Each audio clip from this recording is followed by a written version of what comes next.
question for today. Sister Russell, are you the first one? Please settle yourself. Amen. Alalayan mo si Sister Russell.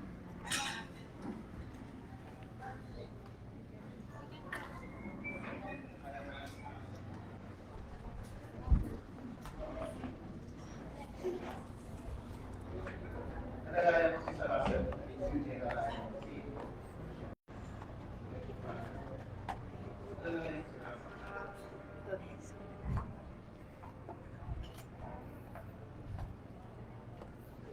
Ayan. Ay, praise God. Hallelujah.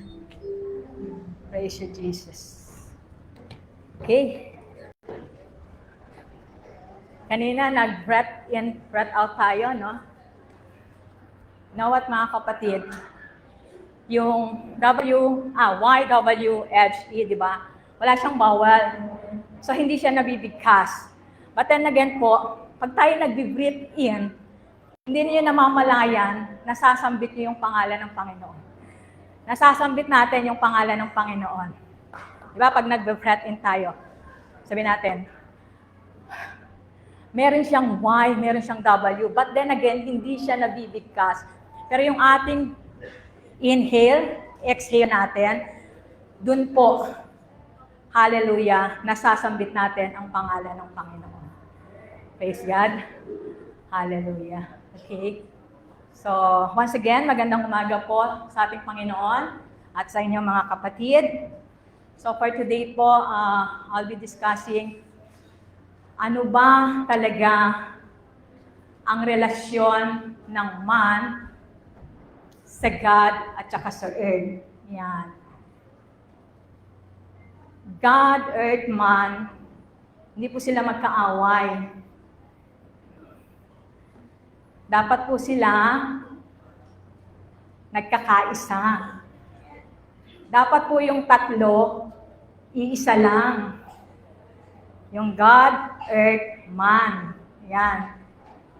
Nevertheless, kung mapapansin ninyo, kung matatandaan ninyo, palagi sa ating itinuturo yung God, yung man. Pero sometimes, paminsan-minsan na isisingit yung earth. But the importance ng tatlo, yung God, earth, man, para patuloy tayong magtagumpay sa buhay natin, is napaka-importante pala. Dapat pala nagsisynchronize yung tatlo. Dapat pala nagkakaisa yung tatlo. Ayan. Sabi nga po,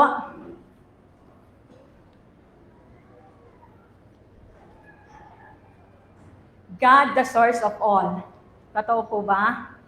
Amen. So, ang Panginoon daw, ang ating Diyos, ang pinanggagalingan ng lahat. O ng lahat ng meron tayo, yung nakikita natin, yung seen and unseen. Sa Kanya po lahat nanggaling ang mga iyon. So God is the source of all. Sabi nga sa Colossians 1:16, 17, all things created through Him and for Him.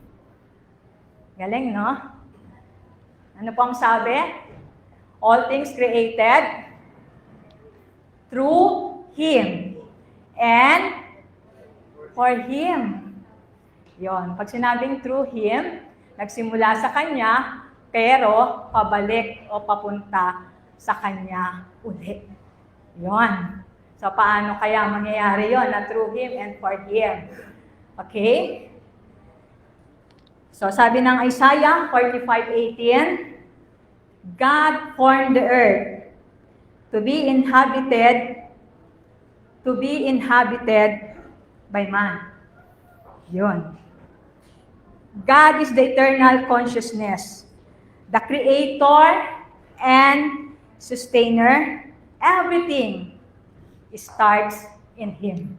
So, ang panimula pala lahat po ay ang ating Panginoon.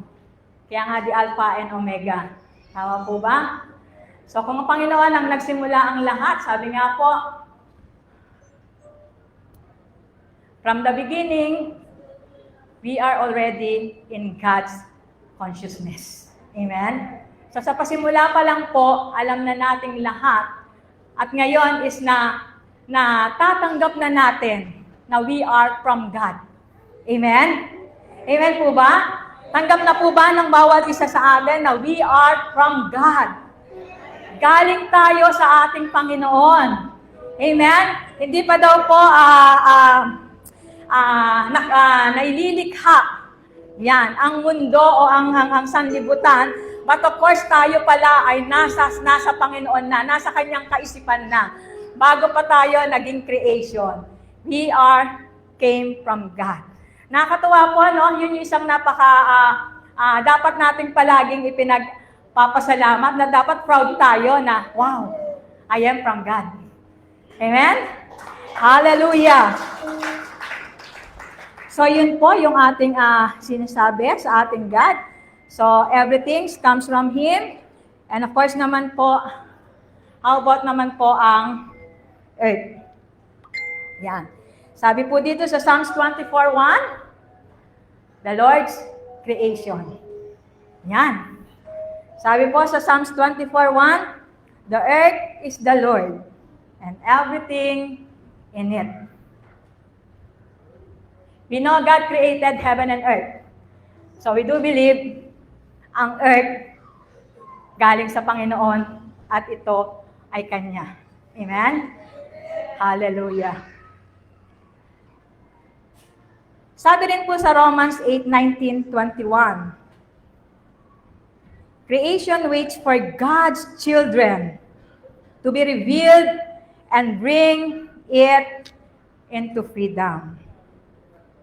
Ibig sabihin po, yung earth, ito po yung ating magiging tahanan. Kaya kanina, di ba sabi, inhabitant. So dito tayo inilagay ng ating Panginoong Diyos upang pamahalaan ang meron sa earth. Mamaya po, sabi nga, di ba? Ang earth daw is a place which is limited, but when man aligned with God, heaven's reality touches earth. Ito po yung sinasabi natin na pag tayo po, ang ating consciousness is naka-align na sa ating Panginoon. Would you believe, mga kapatid, lagi nating sinasabi, yung ating consciousness at yung ating spirit, pag tayo ay nakaisa na sa spirit ng Panginoon, yung ating pong intellect, emotion, and will, di ba? Nag-govern natin yon. At pag nag-govern natin yon, whatever kung ano yung gagawin natin dito sa earth, yun yung ating magiging tools, di ba? Yun yung ating gagamitin para patuloy tayong mag-succeed sa buhay na gusto ng Panginoon sa atin. Which is, ano bang gustong buhay ng Panginoon para sa bawat isa sa atin? To give life, di ba? Sabi ng Panginoon, and life abundantly. Ayun. Isang masaganang buhay. So, hindi lang naman sa pagiging masagana financially. Yung sobrang marami tayong bahay, marami tayong sasakyan, marami tayong pera sa bangko. Hindi lang po yun, mga kapatid. Tandaan po natin, una sa lahat, kalusugan natin. Number 1 po, kalusugan natin. Pag tayo po ay healthy, at tayo ay buong buo, lahat po ng material things, it will be follow lang. Kasi kung tayo po mismo unhealthy o meron tayong mga karamdaman, would you think nakakagalaw ba tayo? Di ba parang lahat nawawala? Ultimong yung pagbangon mo sa umaga. Sino dito ang may pagnaramdaman halos ayaw tumayo ng higaan? Kasi yun yung nararamdaman, yun yung sinasabi nating physical feelings natin. Di ba? Sometimes yun pa rin yung ating nakikita. But of course, tandaan natin, mga kapatid, yung physical feelings natin, ang katumbas po niyan, in reality, is yung ating spiritual feelings. So, unahin natin na makarating tayo, maramdaman muna natin sa espiritu natin. Then, kayo po mismo, mararamdaman ninyo, makikita ninyo sa sarili ninyo kung papaano kikilos ang espiritu. ng Diyos na nasa atin. Amen? Hallelujah! Tandaan po natin ang ating kalakasan ng ating Panginoon. So kaya po tayo nakakagawa, kaya po tayo nakakakilos, kaya po tayo nakakapag-isip because the God in us na nagbibigay ng kalakasan sa atin. Yun po lagi ang ginagawa ng Panginoon sa atin. Binibigyan niya tayo ng lakas upang patuloy na magawa natin yung mga nakaatang sa atin. Amen? Hallelujah. So ano naman daw po ang man? So sabi nga kanina, yung God, the source of all, at yung earth, ito yung creation ng Panginoon, and yung man is God's image. Ano daw po ang man? It's God's image. Sabi po dito sa Genesis 1:26-28, man give dominion to rule, subdue, and govern. So napakalinaw po, sinabi ng Panginoon, man given dominion to rule, subdue, and govern. Ayun po kaya ang nangyayari ngayon sa atin habang tayo'y narito sa ibabaw ng mundo o sa earth na ating ginagalawan. Yes, the principle of God's, alam ko naman lahat tayo nasasubdue natin. Tama po? Pero there is another one, di ba? Which is the law of universe. Ayan. Yung another side nga, di ba? Sabi nga po, ang Diyos na meron tayo ay merong impersonal at personal na katauhan. Kaya kung sa principal laws, nakakapag-subdue tayo, nakakapag-govern tayo, at nadodominion din natin ito, how about naman po the other side? Yan. So dapat po, hindi natin kinakaligtaan yung kabilang side ng buhay natin. Yung ating physical. Riyan. Sabi rin po sa Psalms 8:4-6, yan, ganda na sinabi ng Panginoon, no? God placed the works of His hands under man's feet. Ang Diyos nakakagalaw sa atin pag hinayaan natin, pag pinayagan natin. Di ba? Na kumilos ang Panginoon sa buhay natin. Tandaan natin mga kapatid, ang gawa daw ng mga kamay natin, hinayaan, sinalugar ng Panginoon na yung mga gawa ng kamay natin, mismo, dito sa ibabaw ng earth. So, hindi siya yung magsasabi sa atin, hindi niya tayo pwedeng utusan, at hindi rin siya nagmamando sa atin. Ginawa na po ba ng Panginoon na manduhan tayo? So, sabi ng Panginoon, ang tao inilagay niya sa earth for us to express God in us and to manifest God in us. Yan ang gusto ng Panginoon. Na yung dapat, kaya tayo pumasok sa creation for God to see, na makasama niya at makita niya sa atin to be an expression of God, to be a manifestations of God's Word.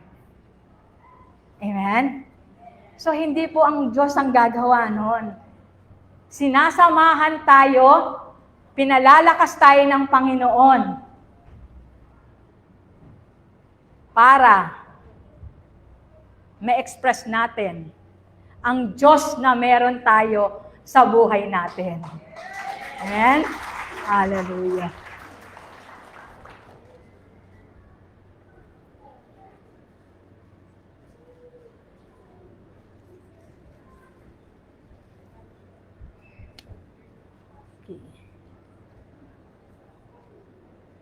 So sometimes mga kapatid, no?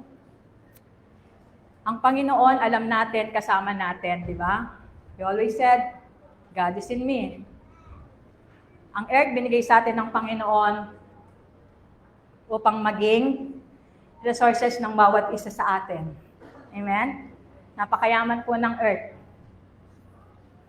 And ang man. Anong sabi ng man? Wala akong kayang gawin. Hindi ko kayang gawin yan. Pero ang sabi ng Panginoon, I am able. And if you believe, we are the sons of God. If God can do, then we can do also. Amen po? Ano man ang kayang gawin ng ating Diyos na meron tayo, yun din po ang kaya nating gawin. Kaya nga po sinasabi sa atin, once yung spirit natin nag-govern natin yung ating mind, emotion, and will. Whatever the blockage, yung feelings natin, di ba? Pag pinalakas natin yung feelings natin. And of course, one by one, di ba? Whatever the blockage na meron tayong kinakaharap. Kailangan po natin yun i-break. Di ba? Para makarating tayo, makapag-umpisa ulit tayo.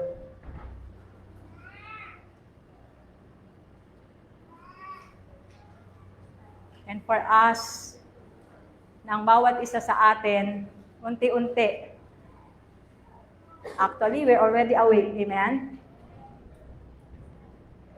Sobra na tayong gising na gising. Ang kailangan na lang natin is magpatuloy na gawin. Yun ang kulang no? Kailangan natin i-execute kung ano yung gusto ng Panginoon. Di ba? Kung ano yung gustong ipagawa ng ating Diyos sa bawat isa sa atin. And alam ko naman ang bawat isa sa atin, sobrang ang relationship natin sa Panginoon. Alam natin, wala nang pwedeng magtanong, ano bang relationship meron ka sa Panginoon? But then again po, and I do believe, ang bawat isa sa atin, we've been restored na. For so many years,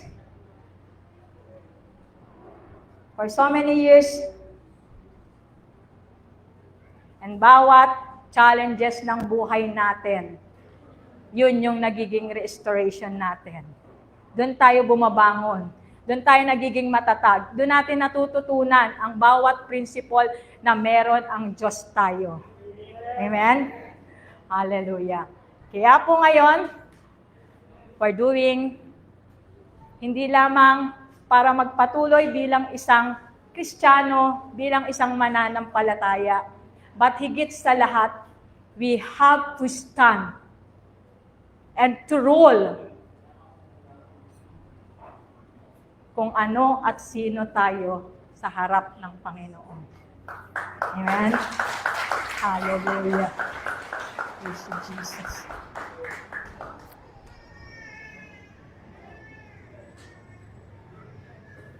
Tandaan po natin, mga kapatid, from God, we receive life.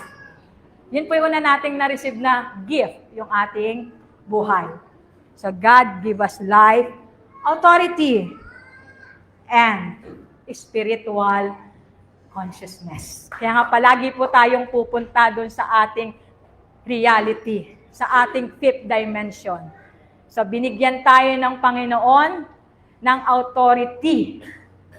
Yan. Sinong nakakagamit na ng authority dito? Bilang isang, amen, ayun, ang dami. Huwag natin kalimutan mga kapatid, nasaan man tayo, ano man ang ating kinakaharap, kahit napakalaking higante pa yan, tandaan natin, God gave us authority to defeat all the enemies. Amen? So, anumang challenge yan, maliit, malaki, tandaan natin. We are the sons of God. Amen? So, wala pong imposible. Dahil ang kasama natin ang ating Diyos na buhay. Amen? Man expresses God's reality through His stewardship and creativity. Ayan. So, na-express pala natin ng ating Panginoong Diyos. Kung tayo mismo patuloy na nakakapag-create daw. Ano na bang na-create nating bago ngayon? Dapat daw pala patuloy tayong nagiging creative for us to express ang ating Diyos na meron tayo. Di ba? So magpapatuloy po tayo mga kapatid na makapagbigay ng mga magagandang creation, ideas para sa ating Panginoon. So tayo mismo pala, hindi tayo pwedeng nakaupo, nakikinig lang. But then again, tayo mismo pala, kailangan nating mag-create. Para patuloy daw nating ma-express ang Diyos na meron tayo. Amen po ba? Hallelujah. Tandaan din po natin mga kapatid, God's consciousness, Spirit, nung tayo'y nabuksan ng ating espiritu, tandaan din po natin, palagi pong sinasabi sa atin, God's consciousness, our spirit. Wow. Kung tayo po patuloy na makakapag-align, makakapag-isa sa consciousness ng Panginoon, then our life will be more than beautiful sa ating inaasahan. Ang earth po, tandaan natin, ito lang po yung ating tinatapakan. Yan. Ito lang po yung ating sa panahon ngayon na ginagamit natin upang patuloy nating mag-glorify ang ating Panginoon. Patandaan po natin, ang earth is limited. Unlike pag tayo po ay naka-align sa God's consciousness, that was unlimited. Yeah, we can create more.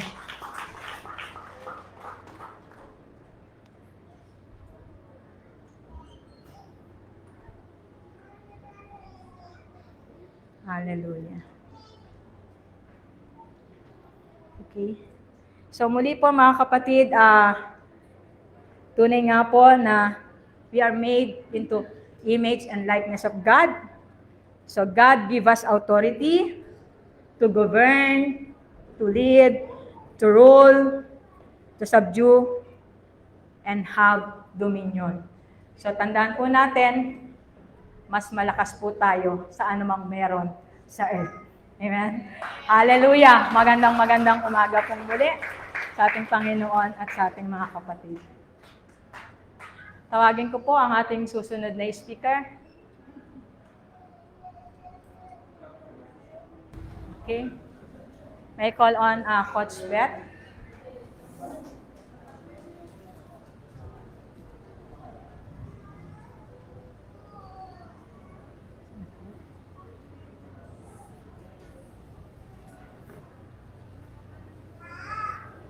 Hindi, dito. Hawakan mo ako.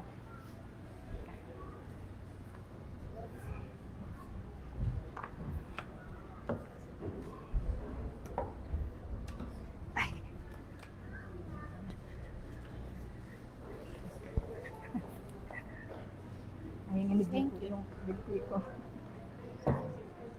Ay!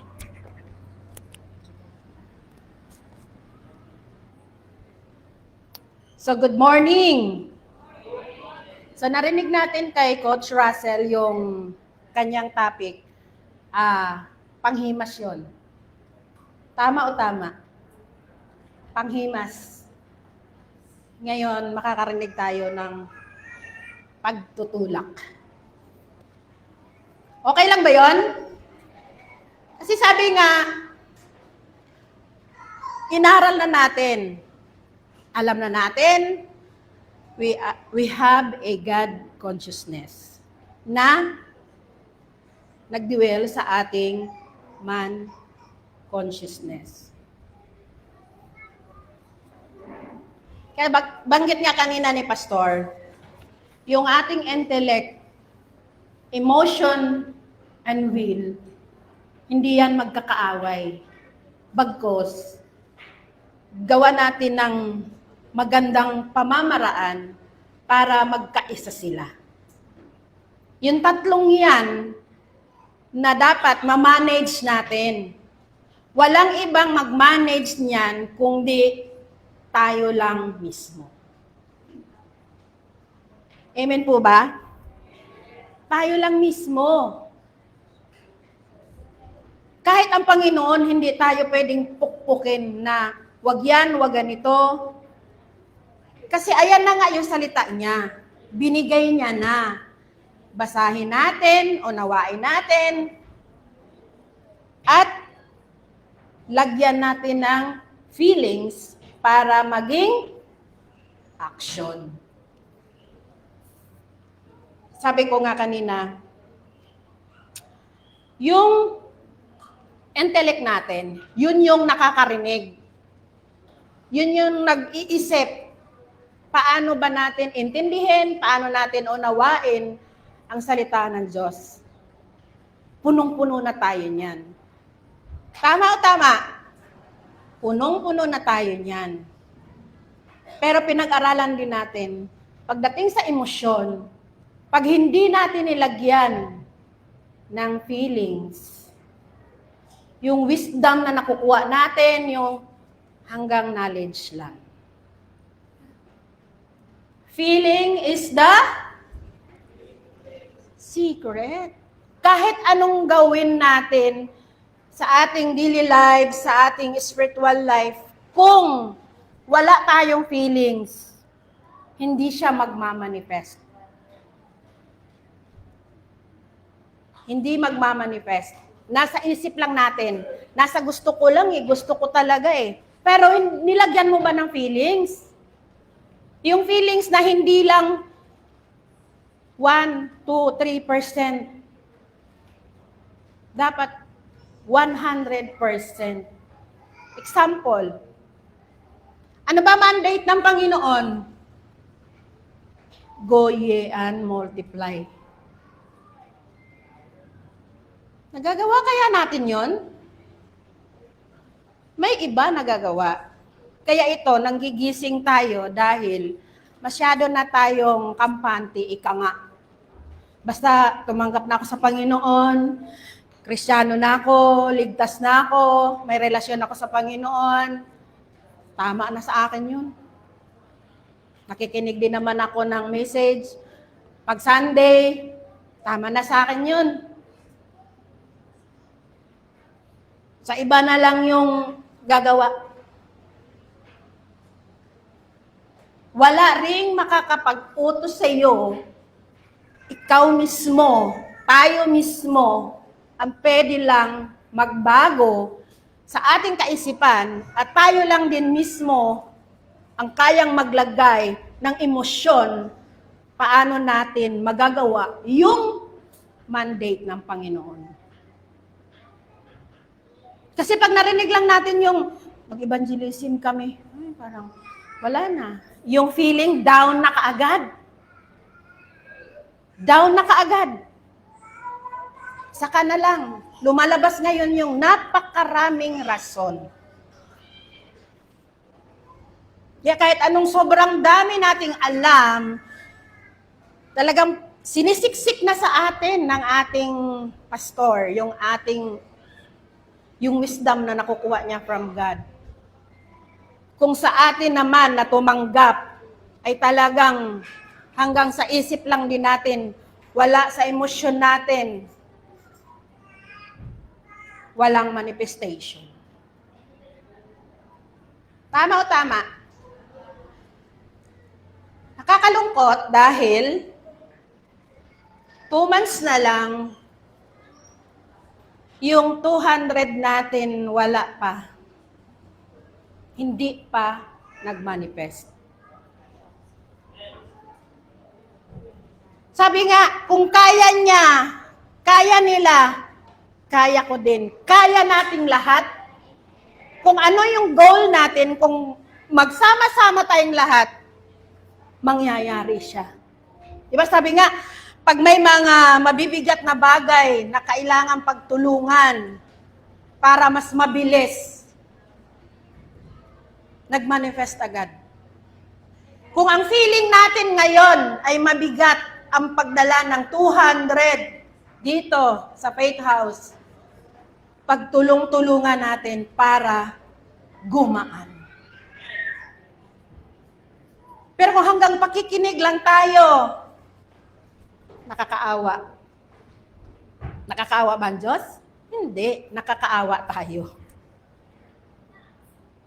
Kasi practice natin yung yung one way feelings of love. Yung feeling natin na, Lord, protektado ako, mahal ako ng Panginoon, binibless ako. Yun yung pinanghawakan natin ng maigi. Pero hindi natin na-realize na sa kabila ng lahat ng yan, ano bang gagawin ko para makapagbalik ako ng pasasalamat sa Panginoon? Nakapagdala na ba ako ng ilang kaluluwa sa Kanya? Tanong lang yun sa mga sarili natin. So yung mga ginawa ni Pastor kanina na 2 Sundays na, no, na after nung praise and worship natin, maghanap ka ng, kahit kakilala mo o medyo hindi kakilala, malalaman talaga natin kung paano kumilos ang Panginoon sa buhay nila.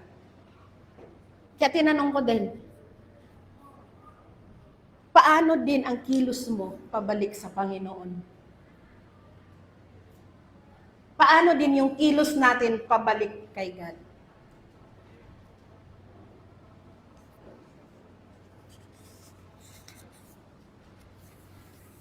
Kasi ang daming love ni God sa atin eh. Noon lang nagbuhis siya ng buhay para bayaran niya ang ating mga kasalanan.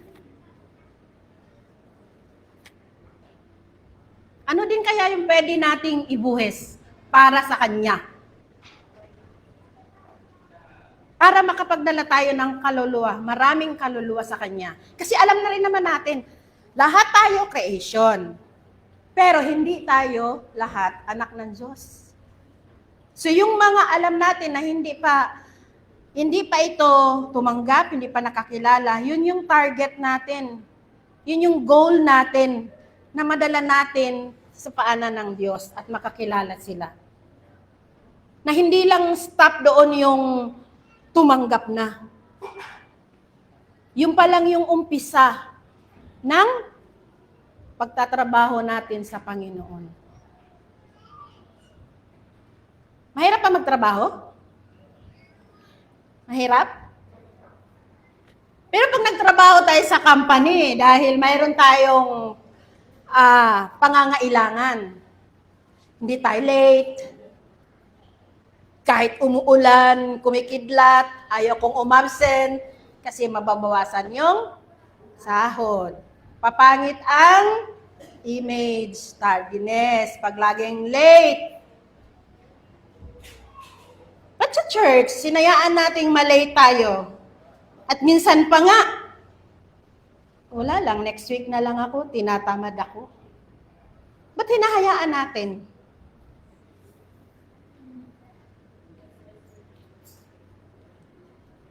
Dahil ini-specific nila yung, kasi pag sa trabaho, pag late ako, bawas sahod ko eh.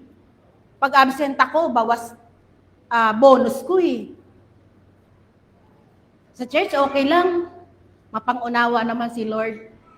Pero, pag naranasan na natin yung impersonal side ng Panginoon, nakukuha na natin yung consequences, ano man yung mga pinagdaanan ngayon na hindi ganun kaganda, wala na. Sinisi na natin si Lord. Lord, nagsimba naman ako. Bakit nakaranas pa rin ako ng ganito? Pwede. tanungin mo din yung sarili mo. Huwag na lang nating laging sisihin ang Panginoon. Yung buhay natin, pagising natin sa umaga, napakalaking blessing na yun. Ayaw mong umabsent sa trabaho, ayaw mo malate, mabawasan ang sahod mo, or mabawasan ang kita sa negosyo mo? Paano kung isang umaga, kahit gising ka, hindi mo rin kayang bumangon?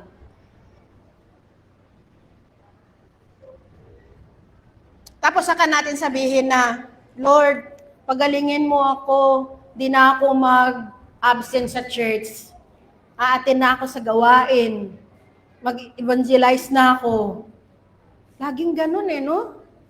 Lagi nating nahuhuli ang Panginoon kahit alam na natin yung katotohanan. Bakit laging nahuhuli? Dahil wala tayong feelings. Kulang tayo sa feelings.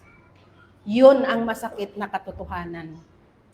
Kahit ikaw, makipagrelasyon ka sa physical, gusto mo lang ba na sinagot ka ng girlfriend mo, tapos walang nang gagawin? Wala kayong plano? So sa Panginoon, ganun din. Nung tinanggap natin ang Panginoong Hesus sa buhay natin, inalam natin, alamin natin, ano ba yung gusto niya at hindi niya gusto. Ganon din yun sa mag-partner, sa mag-asawa. So sa Panginoon, gusto niya pala talaga magdala ako ng maraming kaluluwa. Siyempre, pag-isipin mo lang personally at pag nakita mo yan sa paningin natin, mahihirapan tayo. Pero hingi tayo ng guidance, hingi tayo ng tulong na yung mga bagay na yan ay magawa natin. Kaya nga sabi sa 2 Corinthians 5:7, for we walk by faith, not by sight. Bugbog na tayo dyan, bugbog na tayo sa word na yan. Pero nagawa ba talaga natin? Nilalakaran ba natin talaga ang kagustuhan ng Panginoon?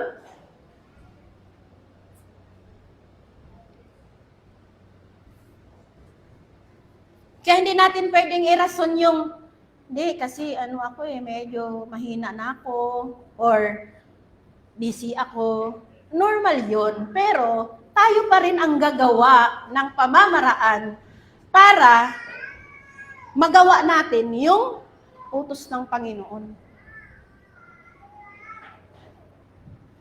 Alam nyo sa totoo lang din, sa cream ko lang din yun nalaman. Kaya sobrang napakalaki ng binago sa buhay ko. Dahil ang alam ko lang din noon, basta tumanggap ako sa Panginoon, save yung kaluluwa ko, wala na akong pakialam kung ano pa man. Basta ako, parang ang dating makasarili, no? Basta ako, save ako, hindi ako sa hell, bahala kayo. So, hindi pala ganon. Kailangan pala nating i-share at kailangan nating ipalaganap ang kaligtasan na naranasan natin, ipalaganap natin sa hindi pa nakakaranas.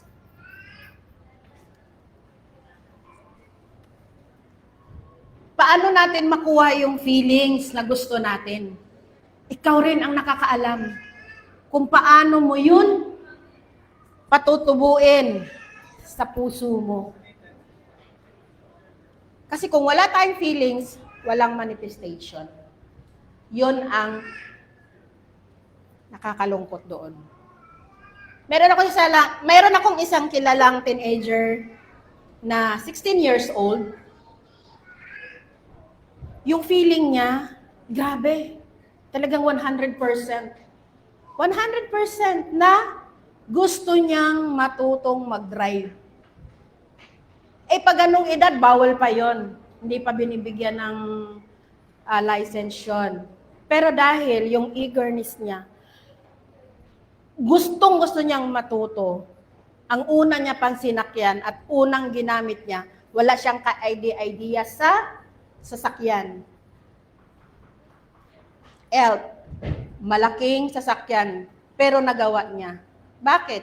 Dahil ang nagtulak sa kanya, yung feeling na gusto niyang matuto. So ngayon, marunong siya mag-drive. So sa atin, bilang mga Kristiyano, kailangan makaramdam tayo ng tulak para makapaghanap tayo ng kaluluwang ligaw na madala natin sa Panginoon. 200 lang ang goal, napakaliit. 2 months na lang. Sa halip na dumami, dumaan na tayo ng 150, 140.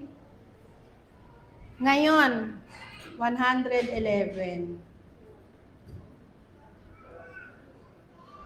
Today, attendance. Diba? Nakakalungkot.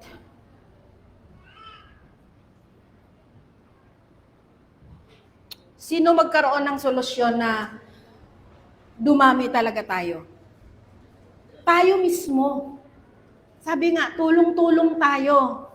Kailangan may mga pamamaraan. Pero kung andyan ang pamaraan, walang feelings, mamamatay din kusa yun. So yung feelings talaga ang pinaka panghawakan natin. Kasi nga kung magsimba ka lang, pumunta ka lang sa church dahil na-invite ka lang, pinagbigyan mo lang yung nag-invite sa'yo. Pero sa totoo, sa kalooban mo, wala eh. Gusto mo lang mapagbigyan yung nag-invite. Ang sinasabi ko, yung tayo mismo makarealize na kahit hindi na tayo invite, hindi na tayo i-remind, na hindi na tayo, kapatid, Sunday na bukas, tayo mismo magkaroon tayo ng feeling na excited every Sunday. Kasi kung walang excitement, nakikita din yung sa galaw natin. Diba? Ultimo, mag-praise and worship tayo. Sa halip na sasayaw dahil masaya, nandoon lang tayo sa gilid. Ganun lang din. So, hindi nag-manifest sa atin kung ano yung ginagalaw at ginagawa natin. Examine ourselves. Examine yourself. Sabi sa Corinthians 13:5. Examine yourself whether the faith prove you yourself, not your own self, how that Jesus Christ is in you.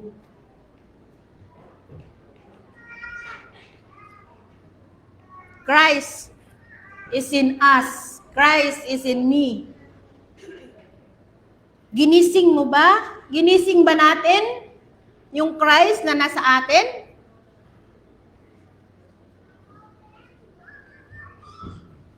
Kasi kung gising yan, hindi tayo tatama rin. Pag gising yan, hindi tayo gagawa ng mga bagay na hindi natutuwa ang Panginoon. Kung gising yan, magagawa natin ang kanyang pinapagawa sa atin na magdala ng kaluluwa sa kanya.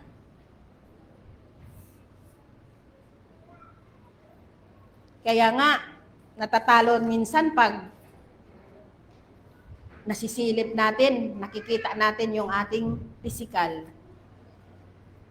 Kaya doon tayo aware, doon tayo maging awake and conscious dahil pinapaganda lang yung salita. Pero hindi natin namamalayan na unti-unti pala tayong nadideceive ng kaaway.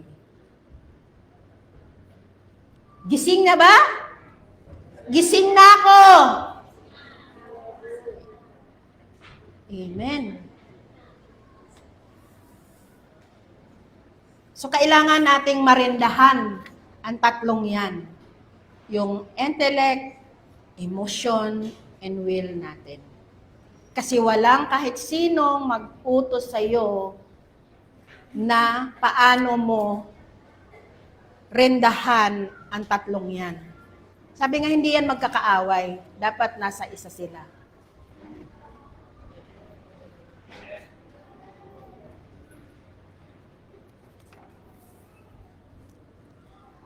Sabi nga, mahal tayo ng Panginoon, right? Love tayo. Dapat tayo din in love sa Kanya. Ano daw? Maging in love tayo. Kasi pag hindi tayo in love, talagang wala tayong magagawa. Tingnan mo yung mga bagong nagligawan. In love yan sa isa't isa. Kaya nagagawa yung mga bagay na makapagpasaya ng partner nila. Sabi nga, ang laki ng nagagawa ng pag-ibig. Kaya yung pag-ibig ng Diyos sa atin, dapat maipadama din natin sa Panginoon in return. Umiibig pa ba tayo?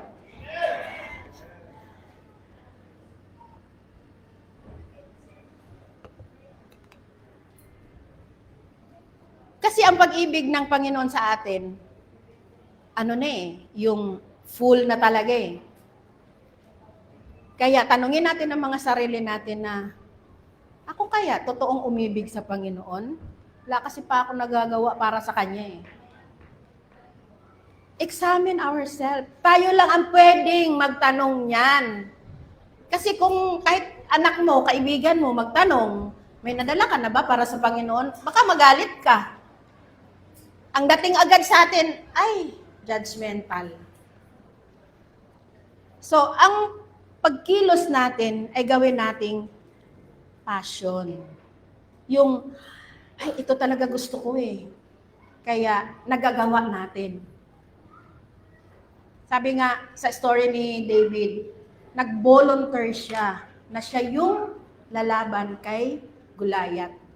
So, sa word volunteer, andun yung feelings. Kasi hindi ka mag-volunteer kung wala kang feelings eh. Papahamak mo sarili mo? Na wala lang?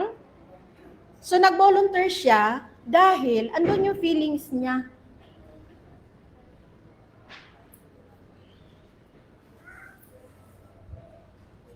Kaya nga, kahit sa prayer, sa small group, kailangan pang tumawag ng mag-opening prayer kasi hindi natutunan paano mag-volunteer. Paano yung feelings na, sige, mag-start na ba ang gawain? Ako na mag-opening prayer. Walang ganun. Hindi na pa-practice. Practice lang, mga kapatid. Practice natin. Pag na-practice natin yan, at inadapt na natin ng subconscious natin yan, lagi na nating ginagawa yan. Sabi nga, pag ang kaisipan natin, nag-isip ng maganda, at nilagyan natin ng full emotion, make things happen. Agree or agree? Amen. Kaya, gumising na tayo, mga kapatid. Kailan pa ba tayo gigising? Nakita ba natin yung nangyayari sa ating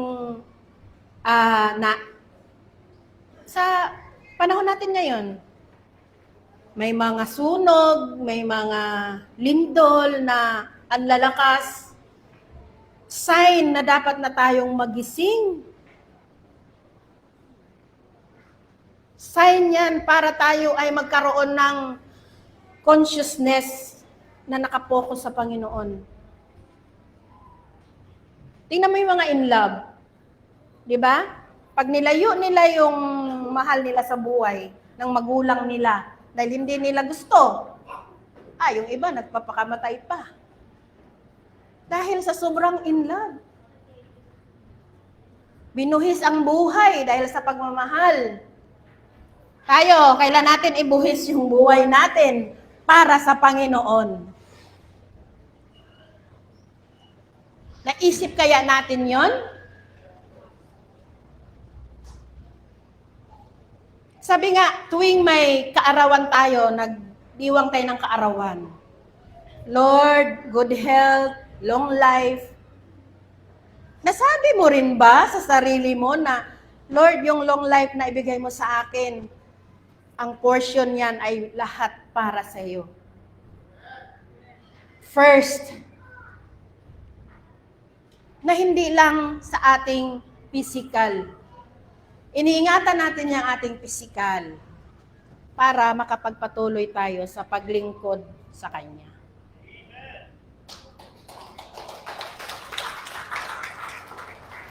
Kaya nga, napakaganda ng katuruan dito. Bakit? Balanced life. Paano mo nasabing balance ang buhay mo? Kung ikaw mismo, alam mo sa sarili mong di ka nga umati ng gawain, marami kang rason. Gusto mo lang sa trabaho, gusto mo lang sa negosyo. O paano mo nasabing balance yung life mo?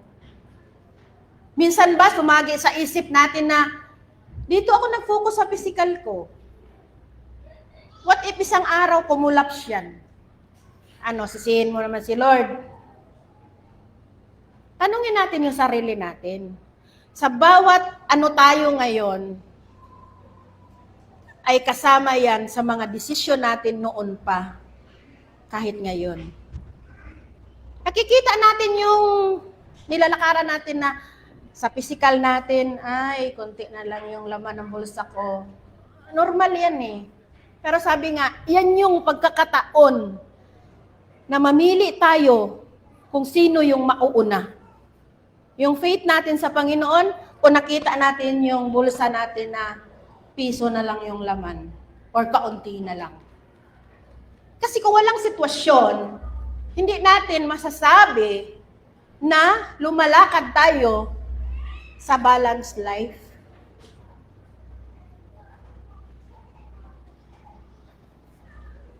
Hindi natin ma-prove sa sarili natin na talagang, inuuna ko talaga ang Panginoon kahit anong mangyari.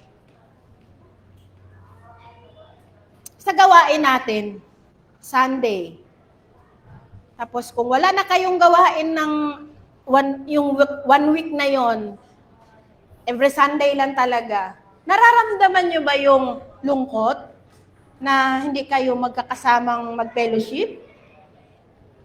Kasi kung naramdaman mo na yon, talagang na-absorb mo na, nailagay mo na sa subconscious mo, hanapin mo na yon. Kaya nga yung mga ating prayer warrior, kahit umuulan, yung kanilang morning watch hindi nawawala. Every day yun. Kailan kaya natin magagaya yon? Sino kaya yung mga member na mag-volunteer para gawin din natin yun? Sabi nga, hindi masamang manggaya, lalo kung para sa Panginoon. Sila, hindi sila napapagod every morning. Pero kung tayo, iisipin pa lang, ay, ba yan, every morning, ang sarap pa matulog sa umaga, tapos babangon ka. Di ba? Para makapag-fellowship lang, yung mag-pray kayo doon. So kung binigyan na natin na ng rason, hindi na natin magagawa yon. Pero kung nilagay na natin sa ating mind, sa intellect natin, at nilagyan natin ng feeling, mangyayari yon. Make things happen.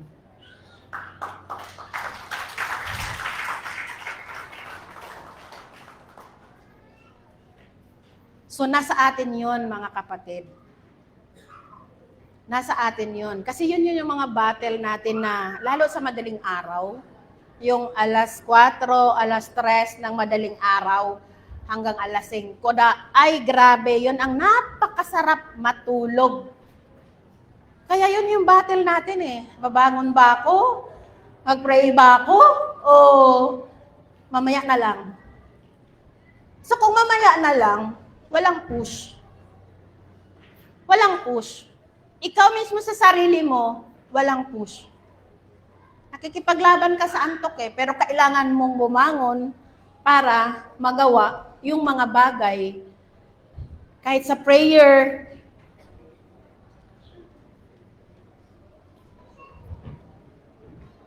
Nagising na ba ako? Gising na, amen.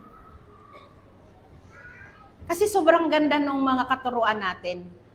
Talagang nakaka-amaze.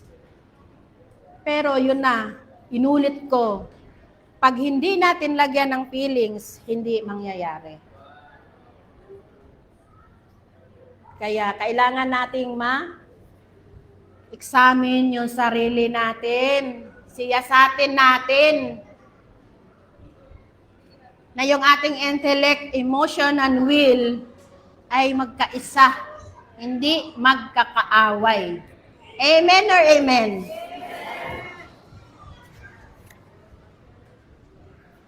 Hindi lang natin ilagay sa ating intellect.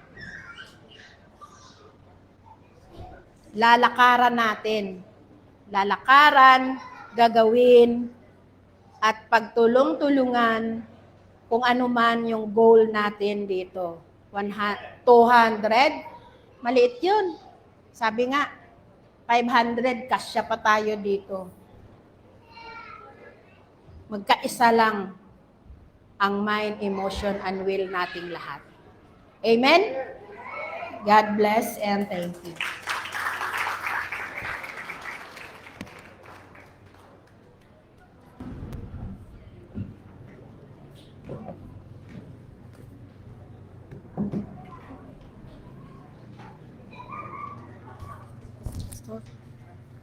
Hindi, okay lang. Oh, sige. Okay. Mga kapatid, kapag kayo po ay nakarinig ng message, na-realize ko nung ako po ay kumuha ng Dream 7 dahil sa South City Homes, medyo binuhay ko po at tinawag ko yung mga grupo doon. Na-realize ko na yung tinuturo ko ng matagal dito, kailangan palang ipaliwanag over the table. So, na-realize ko na sakalang nila naintindihan yung message na nandito once na-discuss ng small groups over the table na pagdidiscussionan. Kaya, inihiling ko sanang na yung mga messages po na nandito na ibinibigay sa atin, hindi po sila tinatawag na pang-elementary. Kailangan ng more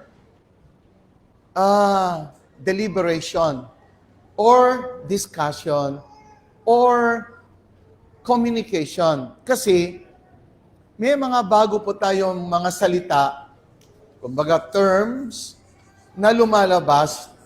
At kapag lumalabas ang mga bagong terms, ibig sabihin, nag-expand ang iyong concept. Kaya kapag meron kayong hindi naintindihan, magkakaroon ng understanding kapag kayo po ay nagkakaroon ng group sharing or discussion.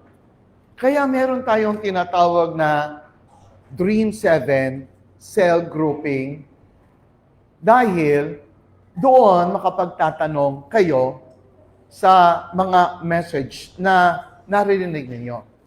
Huwag niyong hayaan na marinig niyo na parang okay lang, tapos hindi niyo maintindihan. Mga kapatid, nasasayang yung panahon. Dahil ang mga messages po dito, in short, kung tatawagin ko, no, yung ating wording sa panahon ngayon, di ba, may nakikita kayo sa mga Facebook, yung mga tinatawag na hacks, mga life hacks, yung paano, shortcut lang, ganito lang pala ang gagawin sa paglinis sa toilet, meron ka lang palang gagawin, meron ka lang, ayusin mo lang yung bottle, magagawa mo ng isang panlinis na hindi mo kailangan bumili, mga life hacks. Ang mga messages po dito, in other words, ay mga life hacks. Meaning to say, paano mo ba ibubuhay ang buhay mo sa ibabaw ng mundo na mayroong wisdom galing sa Panginoon. Nakikinig po? Are you listening? So, iba po ang ating daloy. Iba po rito. I'm sorry to say, no, when I say iba. Iba po talaga. Medyo hindi nyo lang napupuna. Iba po. One thing that I'm gonna say is this. Lagi ko pong internalize sa inyo about God in us, God in you. Dahil kapag ito ay nag-sink down sa inyo, mag-iiba ang perspective ng inyong mga pananaw. So, malayo po, hindi nyo lang napupuna. Once nag-sink down sa inyo ang mga messages, mag-iiba ang inyong perspective and perception. Yung mga perceiving ninyo sa buhay, mag-iiba. Tataas. At doon, magkakaroon kayo ng mga life hacks. Mga life hacks na hindi na kayo pupunta sa buhay na parang nanguhula. Meron po tayong bine-breakthrough. May binabasag para maka-breakthrough. At po yun. Ganito, meron po akong pinapatunayan. Ang pinapatunayan ko ay ganito. Kung papaano sa physical may tinatawag na science, at ang science ay nagsasabi ng specific or certainty, walang hula, o lagi kang tiyak. Sinasabi ko po to para paliwanag ko before we come to our adjournment again. Kasi I don't like you to feel like pupunta ka lang, nagpunta ako, I feel banal. Tapos para bang ang thinking natin sa church ay magpakabanal. Pag sinabi pong banal, holy, hindi po ito yung kaagad na hindi ka na nagkakasala. Masyado pong elementary. Ihiwalay po ninyo ang sarili niyo sa word na ako ay malinis, hindi ako nagkakasala. Totoo po yan. Pero, hindi po ibig sabihin ng holy ay hindi ka na nagkakasala, na ang mind mo na lang ay sa kasalanan. Meron pang mas mataas doon. Huwag ko kayo manatili sa elementary. Ako po yung nanggigising. Are you listening? Alright. Pag sinabi pong, saka na natin pag-usapan ng Bioli. Sa scientific mo na sinasabi ko po. Sa science, nakikinabang ang buhay natin dahil katulad po ng switch. Pag switch mo, ang light ay magta-turn on. Ngayon, pag sa tuwing ikaw yung nagsiswitch sa bahay mo, wala kang sinasabi sa sarili mong panghuhula, baka umilaw to. Every now and then, pag pumasok ka sa bahay mo at ikaw ay nagbukas ng ilaw, lagi kang nakakapanigurado na magbubukas ang ilaw sa tuwing isi-switch on. Example lang ito. Are you listening? Maraming mga katulad dito sa buhay natin na sa paligid na lahat ay sigurado ka. Pag tinurn on mo ang light, yan. Wala nang hula. Dahil merong law of electricity. Are you with me? Pag nag-turn ka ng stove mo, maglalagay kasi alam mo kaagad na merong nag-spark doon. So, hindi ka na niya i-fail. Hindi ka niya i-fail kasi alam mo merong law. At ang law na yan ay laging faithful. Tiyak. At itong electricity yan ay na-discover. Nandiyan na yan. Na-discover lang. Pero, hindi yan magbibigay sa iyo ng service kung hindi mo na-discover. So, hindi lang yan. Maraming electricity tayo na, halimbawa, you switch on mo yung electric fan mo, alam mo, tatakbo yan. Aircon mo, kasi naka-plug in. So, alam mo yan, dahil may law na electricity. Now, punta ka sa ibang bagay mo, alright, gusto mo makontak ang isang tao, yung cellphone mong dala-dala, kaya mo siya dala-dala kasi tiyak ka na magsisilbi yan sa'yo. Anytime na ikaw mag-dial ng number, makokontak mo yung gusto mo makontak. Kaya very useful siya kasi hindi mo na kinakailangan magdala ng telephone, na naka-plug, naka-wire.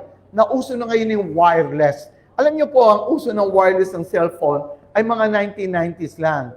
Late 80s, 1990s. Pero noong mga panahon pa ng una, kaya po may secretary dahil ang mga telephone calls kailangan nakukuha. At pag nakuha, okay, kailangan importante. Kaya bawat mga manager or even assistant manager noon, meron secretary. Just because one of the important things ay yung mga calls ay hindi pwedeng hindi makuha.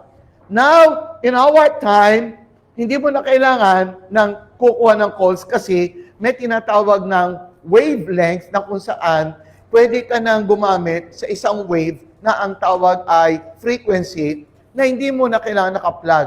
So, ang tawag na ngayon, cellular phone, cell phone, na dadalhin mo, makukontak ka kahit saan, wala ng wire. So, wireless. Nakakawala tayo sa wire. Kaya ngayon, bawat isa may cellphones.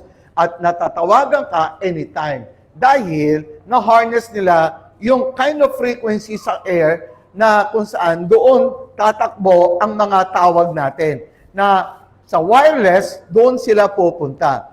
Ngayon, scientific siya na pag tinawagan mo, tinext mo, tiyak mong darating. So, another science. When I say science, dahil nakuha mo yung cause at nasigurado mo yung effect, so meron kang cause and effect na pag sinabing science, you keep repeating the cause, you keep getting the same result. So, kaya may science. Ngayon, nahuli nila yung cause, nakikita nila yung resulta, ngayon magagamit na. So, sa life natin, sa physical, may science, kaya gumaganda ang buhay, gumagaan, hindi na katulad ng dati, matagal pa. Ang tawag natin, technology. Ang lahat na nakakasabay, magsabi ng amen. Ang lahat na natutulog, magsabi ng hallelujah. Mga tulog. At least, maraming nagsabi ng amen. Alright. Okay. Ang mga tulugan. Alright. Okay? Sige, gising na yung mga tulog. Now, listen up.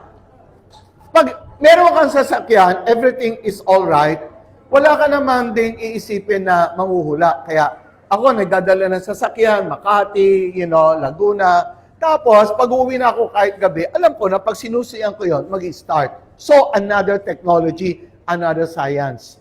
So, when you say science, you become what? Relying. You rely. Nagiging reliable sila kasi may science. Reliable yung effect na nakikita may resulta. So, pag sinusiyan ko yung kotse, umi-start. Kaya kahit gabi na, uuwi ako dahil alam ko mag-start ang kotse.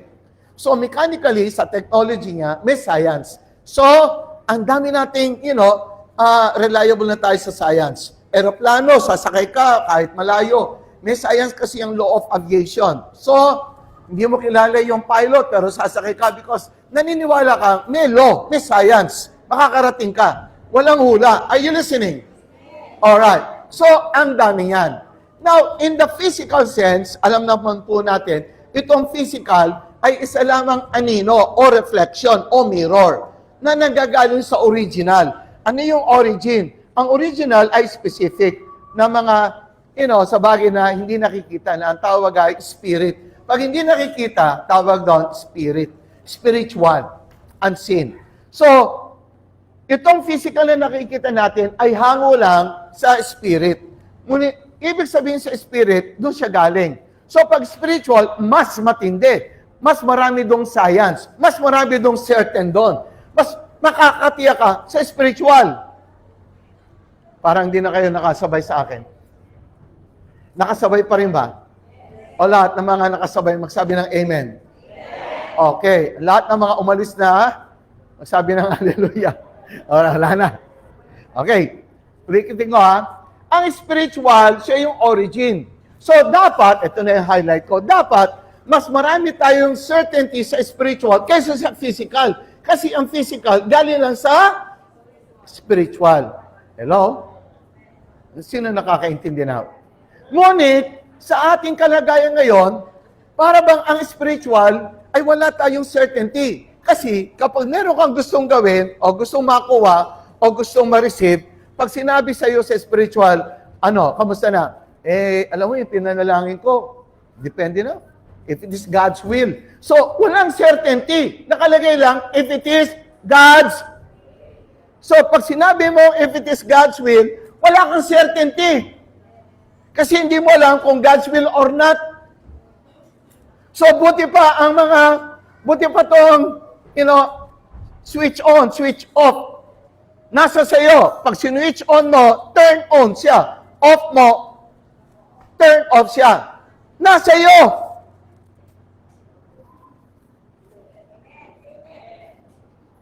Samantalang tayong dito nasa spiritual, para wala tayong katiyakan. Sino na ang nakakaintindi sa sinasabi ko? Premise pa lang to. Premise. Hello? Di ba? Ngayon, ang salita ko ngayon, ang word ko ay, di ba ironic? Parang baliktad. Ironic. Yung reflection, mas na-rely mo, mas, ano ba sa Tagalog rely? Napangahawakan mo, na parang nasasandigan mo, pero sa spiritual, parang hindi mo masandigan. So parang ang mga bagay sa spiritual, parang hula or malay mo, baka na tinanggap na natin. Are you listening? Mga kapatid, narito yung life hacks na sinasabi ko. Pagdating dito, ang mga messages po natin ay unti-unti ninyong alamin. Dahil ito po ay patungo sa spiritual certainty.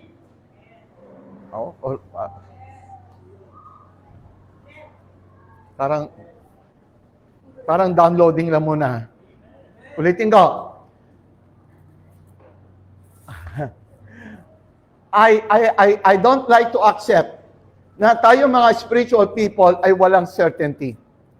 Buti pa yung mga physical at ang mga physical na gumagawa, mga scientists, nakaka-discover ng certainty. Samantalang mismo ang God, ang ating mismong, alright, kinikilala, God na mismong origin, para bang pag nandito ka at meron kang gusto, para bang, hindi ko alam kung makukuha ko to o hindi. Para bang hindi nakakonect? Nakakaintindi? Naintindihan niyo? Now, kaya ko to sinasabi dahil ang mga messages po natin ay kulang sa isang oras. Isang oras lang tayo sa isang linggo. Pero kung i-connect po natin ngayon ang mga messages, ito po'y patungkol sa spiritual na meron ka na talagang matatagpuan certainty. Dahil ang spiritual laws, combined sa physical laws, pag pinag-usapan po natin, mas precise ang spiritual. Mas certain po yun. Sana paniwalaan nyo. Paniwalaan nyo po. Nung lumakad po ang Panginoong Yesus sa ibaba ng mundo, ang ginamit niya ay mga spiritual laws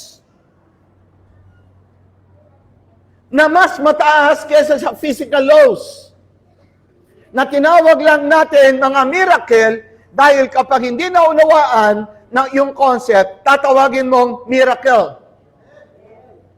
Pero, hindi po siya miracle sa ginalawa ng Panginoong Yesus. Ang ginawa po ng Panginoon ay ginamit niya ang mga laws ng Spirit na pwede rin natin katagpuin. Tayo dapat na nakaka-discover nun. Dahil tayo yung mga nandoon sa spiritual people. Sino po nakakasangayon? Sino po nakakasangayon? Na nung lumakad po ang Panginoong Yesus sa tubig, hindi po lang miracle yun. That is showing spiritual laws are far more superior than the physical laws. Yung palakpak po ninyo, yung medyo masigla. Para, hallelujah. Now, ito po yung mga messages na nilalabas dito sa church dahil gusto po natin tayo ang una magkaroon ng breakthrough. Hindi po ako papayag sa aking panahon na ako'y manatiling parang mangmang. Meron pa ako nalalabing mga panahon sa buhay ko. Akin na pong sinabi sa buhay ko, Lord, gusto kong gugulin ang buhay ko na makita ang mas marami pang horizon ng iyong wisdom. And I thank God. Alam niyo po, yung wisdom ni Lord, hindi basta-basta makukuha. Kailangan magsika talaga. And you will find. Now, yun po hinihiling ko sa Panginoon. Ngayon nakikita ko, Kaya nga po sana kayo po ay maging very, very mindful. Kaya huwag niyo pong pabayaan ang grouping ninyo. Dahil doon po ninyo may tatanong ang mga hindi nyo naintindihan. Otherwise, nakikinig lang pala kayo. Nangihinaya ko sa panahon dahil dapat napapakinabangan nyo na, pero hindi nyo pa napapakinabangan. And yet, nandito na, nagsasalita na. All you have to do is to inquire. Be inquisitive. Be curious. Dahil nandito na. So, ito pong aking sinasabi, yung mga ginawa po ng Panginoong Yesus ay mga spiritual laws na ang tawag natin ay miracle dahil mas superior ang spiritual laws. Meron pong certainty doon. Kaya nga, ito po yung akin lang sinasabi, no, na parang ironic.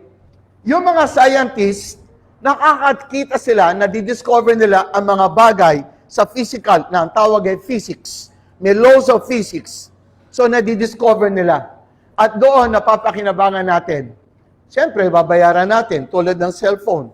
Bibili ka para dumaan sa mga wave na kanilang na-discover. Samantalang nasa nature yon, pero since sila naka-discover, babayaran natin sila. Are you with me? So, buti pa sila nakakapagbigay sa atin ng mga science ng physical. Ngunit ang spiritual, para bang wala pang naibibigay, puro na lang, malay mo. Pwede ba tayo dumating na tiyak ka? Pwede. Kung lalagpas tayo sa religious way. Dahil ang religious, yung na nagbigay ng harang sa ating mga pananaw. Kaya hindi tayo makalagpas. Kaya nga, sinasagot tayo ng Panginoon, isa sa sinisigaw ng church, ayaw natin ng religiosity. Kaya hindi po kayo makakapakinig dito sa loob ng church ng religiosity. Medyo marami kayo marinig na iba. Kaya kung willing po ang inyong kaisipan, nakikinig po kayo? Willing ang inyong kaisipan, at gusto nyo ang buhay ninyo ay managana, well, kailangan natin ng spiritual laws na may scientific talaga doon by looking and finding the cause and effect. Pag meron kang cause and effect na nakita, sigurado yon. Kaya mga kapatid, dito po sa mga messages at marami pa, nakita niyo naman yung mga illustrations ko, kailangan nyo pong maintindihan. Kaya kinakailangan, mga leaders, tinatawag ko po kayo, magsipag-sipag naman po kayo, dahil kailangan ma-digest ng marami sa atin yung message. Huwag nating hayaan na napapakinggan nila na hindi nila alam. Pagdating sa grassroots, hindi pala naintindihan. Mga kapatid, sayang ang panahon. Ako po ay nagbe-breakthrough, tinatapon ko sa inyo, kung hindi nyo po naintindihan, maging interesado kayong magtanong para masalunin nyo. At then, magkaroon ng application. Magkaroon ng applied spiritual law sa buhay natin. Darating po tayo, parang sa physical na meron kang certainty. Pag may ginawa ka sa spiritual law, meron kang tiyak na makukuha. Kung paano sa physical law, meron ka ding spiritual law. At ang spiritual law is far more superior. Do you agree with me? It's far more superior. Kaya dapat mas confident ang buhay ng mga spiritual people than sa mga walang alam sa spiritual things.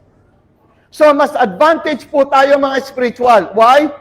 Because ang nakikita natin ay mga laws ng spiritual at sila ay totoong mas mataas. Para magandang larawan, ang Panginoong Jesus ay lumakad sa tubig. Sa physical law, dapat lumubog siya. Dahil ang water cannot hold him according to the law of gravity. But because hindi yung power lang ng Panginoong Jesus noon, nakapasok siya sa spiritual law that he could actually walk on the water. Now, I'm not asking that you can walk on the water. Meaning, sa buhay natin, kung sino ang may gusto ng healing, merong spiritual law sa healing, at ikaw ay gagaling. Sino pong naniniwala? Please lang. Bakit ang iba ay gumagaling sa same scripture? Bakit yung iba sa same scripture hindi gumaling? Dahil yung isa nakamit niya at na-meet niya yung law doon sa scripture. Yung isa hindi. So malalaman nyo, bakit yung isa yumaman, yung isa hindi? Dahil na-meet niya yung law. So now, hindi natin naintindihan, sa spiritual may law.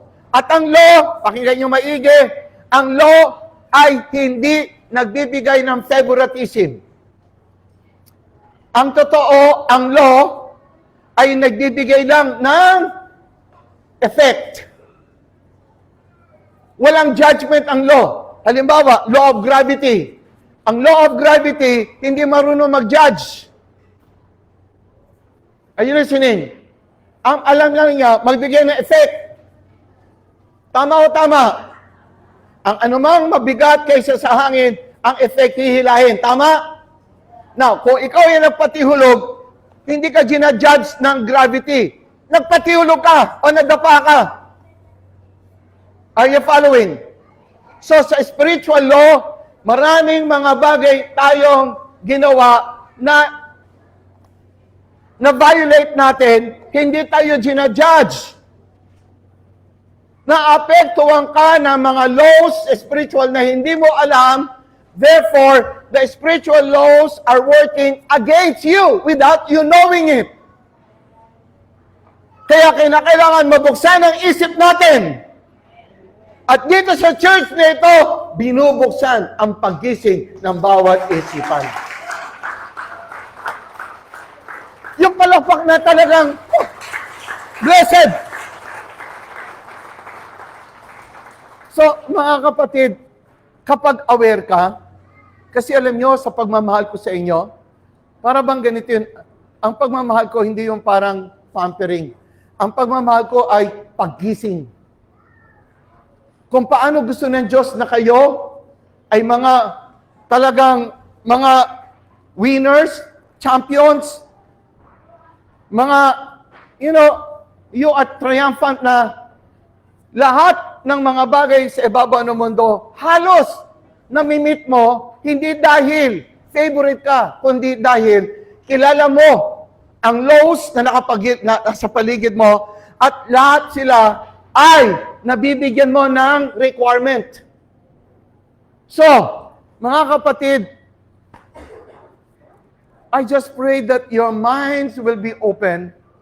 I just pray that you will continue to see this life. Alam niyo ba itong life na nandiyan dyan kayo ngayon? Pag hindi nyo nakikita itong mga nakikita natin, akala nyo sa buhay nyo ay puno ng struggle, puno ng problema, puno ng mga tinatawag na, ano ba yung test sa Tagalog? Nawawalan akong Tagalog. Yeah, yung word laging puno ng pagsubok. Pag ang sinasabi mo sa buhay may puno ka ng pagsubok, wala kang alam. Ay, salamat. Marami nang nakakaintindi. Yung mga walang alam sa buhay, ang tingin nila sa buhay ay pagsubok, napakababaw. Kaya dito, patataasin yung awareness mo. Dahil elementary o bata, ang nag-iisip na ang buhay ay puno ng pagsubok. Napaka-elementary nun. 1940 pa yun. 1950 pa yun. Mapapakinggan mo sa mga radyo, sa mga ano ba yung, pag may radyo nun, may anong tawag? May mga drama, ano yun? Ito ang palad ko. Ito ang iyong si Tia Deli. Yun na yun? Ayan. Taas yung mga kamay na nakaabot nun. Huwag niyong i-look down yan. Buti kami, umabot kami ng 60s. 70s, yung mga iba, 50, patay na. So, hindi kami nahihiya. Pero, maganda yung transformation ng isip. Bakit? Are you listening? Yung mga tao nag-iisip na ang buhay puro pagsubok, wala akong masabi kundi, tumigil na nga kayo, wala kayong alam. Pumunta na kayo dito sa church para may malaman kayo. Sumigaw kayo na amen. Pumunta na kayo rito nang malaman nyo dahil yung mga sinasabi nyo, puro pagsubok. Wala kayong alam.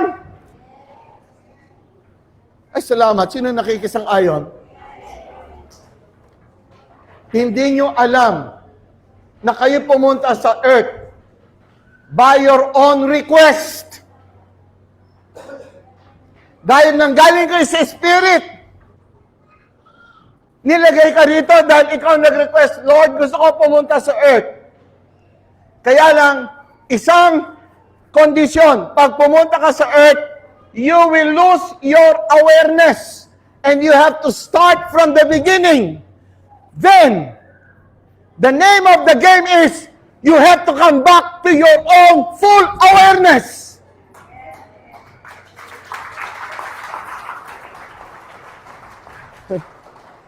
Pag wala kang awareness noon, ang ilalagak sa iyo ng tinirha mong buhay, sasabihin nila, ang buhay sa mundo ay puno ng kahirapan. Yun lang. Pag nasanay kang marinig yun, ikaw ay kasama nilang walang alam. So dito sa church, pinabubuksan sa inyo. Kaya sana po mga kapatid, wag lang kayo every Sunday na nandito. Pumunta kayo sa dream. Awake. Nag-dream ka para magising. At yung mga naiintindihan po ninyo, yan tulad po sa darating na messenger po natin next week, si Pastor Rodel naman. Kasi kaya ko po ginawa ito, yung message ko, gusto ko makita kung ano ang perspective yun ng isa. Dahil napakayaman po niyan. Ngayon, meron na akong ulit na nandito na binibigay ni Lord. Another breakthrough, kumbaga another horizon. Kumbaga sa universe, labas na ng solar system, yung Voyage 1, naroon na siya sa labas ng solar, ang tawag doon, interstellar. Sa interstellar na universe, iba ang dense doon, iba na yung mismong space. At pag lumabas ka na lumabas, iba na yung makikita mong mga, yung design ng galaxy, yung light, yung mismong loob doon, iba. Kaya, ang laki-laki po na universe. Sa Panginoon, ang laki-laki na pwede pa natin marating. Kaya nga, we take opportunity. Now, like any student, don't try to be only an attendee. Be a student of life. And the Bible is the book na ating text sa life. So, I am calling your willingness to go through. Kasi, ang nakataya ay life nyo. Ang nakataya ay, alright, ang nakataya ay, pag marami kang tanong sa buhay mo, dito masasagot.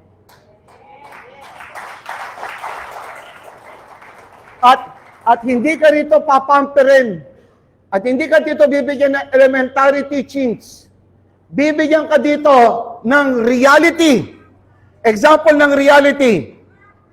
Walang bagay sa buhay mo na dumating sa iyo na hindi nanggaling sa iyo. Lahat yan, anything na nangyari sa iyo, maganda at pangit, lahat yan ay hindi galing sa labas na pumunta sa iyo. Silang lahat ay galing sa iyo na tinawag mo. Whether there are success or failure, akala mo hindi mo kaya, no? Papaliwanag ko yan. May science niya na spiritual. Walang maliit o malaki na nangyari sa buhay mo, whether niloko ka o hindi ka niloko, galing yan sa iyo. Now, paano nyo malalaman yan? Unti-unti ko'y paliliwanag. Kaya nga, yung messages po natin dito ay progressive. Hindi po umiikot. Kaya yung isang naintindihan mo, kailangan maintindihan mo, may papatong na isang hollow block para dumikit. At pag naintindihan mo, another hollow block kasi progressive. Kaya dito po, pag kayo dito nagpupunta as church, ay isa lang po ang masasabi ko. Isang babala. Kaya kung maaari at ayaw nyo ito, huwag na kayo umattend dito dahil may malaking babala. Dahil pag kayo umaattend dito, alright, aalis kayo sa religious thinking nyo, makikita nyo ang reality, alright? At ang babala dito, lahat na mangyayari sa buhay mo ay iyong responsibility dahil makikita mo ang buhay mo ay galing sa iyong ginagawa. Kaya ang babala ko, kung ayaw mong yumaman, huwag kang pumunta dito. Ang lahat ng gustong umasenso, pumunta dito. Sino nakakaintindi? Ang lahat, alright, ang ayaw dito, gumanda ang kalusugan, huwag pumunta dito.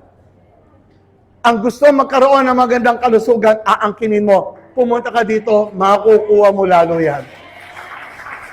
Alright? So, hindi kita pinapupunta sa church para maging religious. Pinapupunta kita dito para ang buhay mo ay maging tagumpay. Would you like to give the Lord a big hand? Ang totoong kayamanan, isa na lang. Sabi nung naglagay ng maraming mga, harvest niya sa barn niya. Sa parable ni Lord. Sabi niya ngayon, marami na akong, in-harvest at nilagay, now I will live my life. Tapos, mga kapatid, the next day, kinuha ni Lord ang buhay niya. Are you with me? Ang ibig ko sabihin dito, ang totoong kayamanan ay hindi yung mga naitayo mong assets. Wala sa bangko. Kung ikaw'y nabubuhay dahil malaki pera mo sa bangko, mali.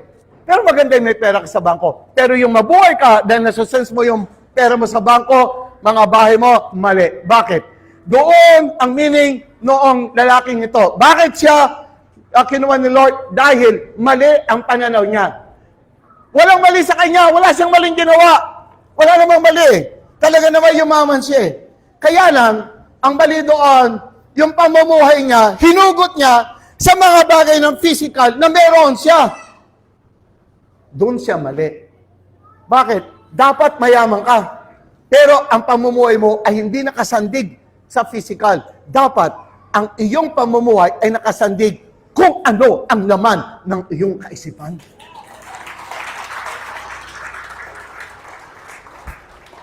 Hindi ko sinasabing dapat, pero mas maigi pa na ikaw ay normal, pero ang iyong kaisipan ay nakasandig sa kaalaman mo sa Panginoon, sa spiritual laws. Doon ka sumasandig. Now, ngayon, mabubuhay ako kasi alam ko na ang spiritual laws at kaya kong panghawakan yon at tiyak ako sa bawat law ng spiritual na aking hinahawakan. Therefore, marami ka nang alam sa spiritual law, tapos marami ka pang material riches, mga kapatid. That's the best. Yun ang gusto ko sa atin lahat. Mayaman ka na, spiritual ka pa. So, sa lahat na nag-church dito, kung ayaw mong mayaman ka na, saka spiritual ka pa, gusto mo mayaman ka lang, pwede ka namang umalis. Kasi ang gusto natin dito, mayaman ka na, spiritual ka pa. Kumbaga sa mga babae, sa mga anak ko, sabi ko, kahit na mayaman, pumili ka ng pogi. Tama o tama? Oo nga. Sabi ko, sige na, Chris, pumili ka na. Di bali ng mayaman yan, basta pogi. Okay ba yan sa inyo? Gusto niyo ba yan? Kayo mga kapatid. Di bali na kayo ang mayaman, basta spiritual kayo. Alright? Kaya kayo dito, tinatanggap kayo, di bali na kayong mayaman. Basta spiritual kayo. O, sino na papasok dito? Tinatanggap ko naman yun eh. Taas nga kamay. Tanggapin nyo na. Sabihin mo na sa sarili, di bali na ako mayaman? Basta spiritual ako. Pakilakasin nyo naman yung may feelings. 1, 2, 3. Basta? Yung may yabang. One more time. Di bali na ako mayaman?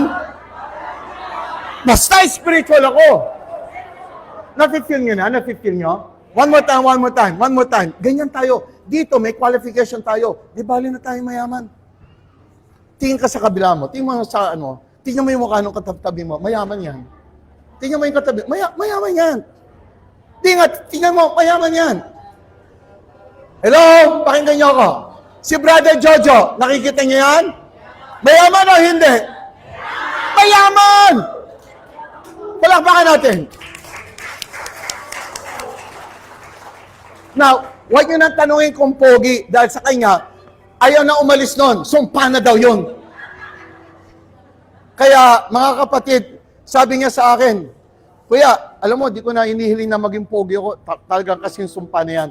Ang wala ko yung pagyaman. Kaya ngayon, iniisip ko lagi mayaman ako. Mga kapatid, nakakuha niya na. Di bali na pogi, ngayon mayaman.